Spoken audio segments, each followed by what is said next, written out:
Hi friends, कैसे हैं आप लोग। इंडिया में पिछले 2-3 डेकेड कम्प्लीटली सर्विसेज सेक्टर का डोमिनेंस रहा है। बहुत अच्छा सर्विस सेक्टर यहाँ ग्रो किया है और मैन्युफैक्चरिंग एक बैक सीट पे था। पर अभी कुछ सालों से आपने देखा है, जब से ये प्रोडक्टिविटी लिंक्ड स्कीम आया है, तब से मैन्युफैक्चरिंग भी थोड़ा स्पीड अप कर रहा है और हमारे यहाँ बहुत सारी चीज़ें ऐसी मैन्युफैक्चरिंग होने लग गई हैं जो पहले कुछ समय पहले तक चाइना से इंपोर्ट करते थे। तो जब भी मैन्युफैक्चरिंग की बात होती है तो चाइना का नाम आता ही है, because China is the manufacturing hub for the entire world. और जब भी कंजम्पशन की बात आती है तो अमेरिका याद आता है, क्योंकि वहाँ पे जितनी कंजम्पशन है उतना शायद वर्ल्ड में कहीं नहीं है। और इंडिया की इमर्जेंस अभी कंजम्पशन प्लस मैन्युफैक्चरिंग की तरफ, दोनों तरफ हो रहा है। अगर हम मैन्युफैक्चरिंग में देखें तो हमारा अभी जीडीपी में जो कंट्रीब्यूशन है वो 15% है। उम्मीद है अगले 5 सालों में जीडीपी में मैन्युफैक्चरिंग का कंट्रीब्यूशन बढ़ करके 21% हो जाएगा। और अगर कंजम्पशन की बात करें तो हमारा एनुअल कंजम्पशन जो है $2 ट्रिलियन है अभी करंटली, और 5 सालों में बढ़ के $4.95 ट्रिलियन हो जाएगा। तो अगर ये दोनों चीज़ें, अगर हम मैन्युफैक्चरिंग में भी काफ़ी प्रोग्रेस कर रहे हैं और हमारा कंजम्पशन भी बढ़ रहा है, तो ये इंडिकेशन है कि कौन सा ऐसी इंडस्ट्री है जो इससे ज़्यादा बेनिफिटेड हो सकता है। तो बहुत सारी ऐसी इंडस्ट्रीज़ होंगी जो इससे बेनिफिटेड होंगी, पर मेरे ध्यान में एक आ रहा है logistic and transportation, which is जो कि बाउंड टू गो अप। क्योंकि अगर आपका मैन्युफैक्चरिंग भी होने लग गया, आपका कंजम्पशन भी होने लग गया, तो नेचुरली ये logistic and consumption. So when I say logistic and consumption, I mean there are almost 20 industries. Automobile will come into it, auto ancillary will come into it, logistic में आएगा, ई कॉमर्स होगा, आपका port होगा, आपका aviation हो गया, आपका infra road हो गया, आपका ये सारे इंडस्ट्रीज। तो लगभग it comprises of 20 industries and there are 200 companies, listed companies. तो एक बहुत बड़ा स्पेस भी है, 200 कंपनियों का स्पेस है, यूनिवर्स है, और 20 इंडस्ट्री का यूनिवर्स है। तो ये सेक्टर को naturally it is bound to do well for next 5 to 10 years. अगर आप ध्यान से देखें, इंडिया में टू व्हीलर का पेनिट्रेशन अभी थाईलैंड से लगभग आधा है।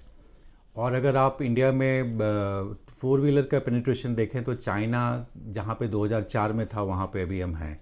तो इसका मतलब ये हुआ कि हेडरूम काफ़ी है, टू व्हीलर का पेनिट्रेशन भी काफ़ी बढ़ना है और फोर व्हीलर का भी पेनिट्रेशन बढ़ना है। तो naturally automobile will be driving better. और देखिए, जब भी हम इंडिया की जो प्रोग्रेस है वो बहुत कुछ चाइना को हम लोग फॉलो करेंगे, क्योंकि मैन्युफैक्चरिंग में जो चाइना है वो शायद वर्ल्ड में उसकी कॉम्पिटेंस लेवल का कोई नहीं है। तो हम लोग को चाइना, अगर हम 1990 से 2010 के बीच में देखें कि चाइना कैसे पैन आउट हो गया था, तो बहुत कुछ पैन आउट वैसे ही होगा। तो इसीलिए मैं लॉजिस्टिक एंड ट्रांसपोर्टेशन की बात कर रहा हूँ, और हमारे को लग रहा है कि ये इंडस्ट्री ज़रूर मल्टी बैगर कंपनियां प्रोड्यूस करेंगी, और ऐसी इंडस्ट्री होगी जो वेल्थ क्रिएशन देगा। तो आगे पैसा कहाँ बनेगा, उसके लिए ज़रूरी है अर्ली ट्रेंड को पकड़ना, और मेरे को ऐसा लग रहा है कि ये अर्ली ट्रेंड इंडिकेशन है कि आपका ये इंडस्ट्री अच्छा करेगा।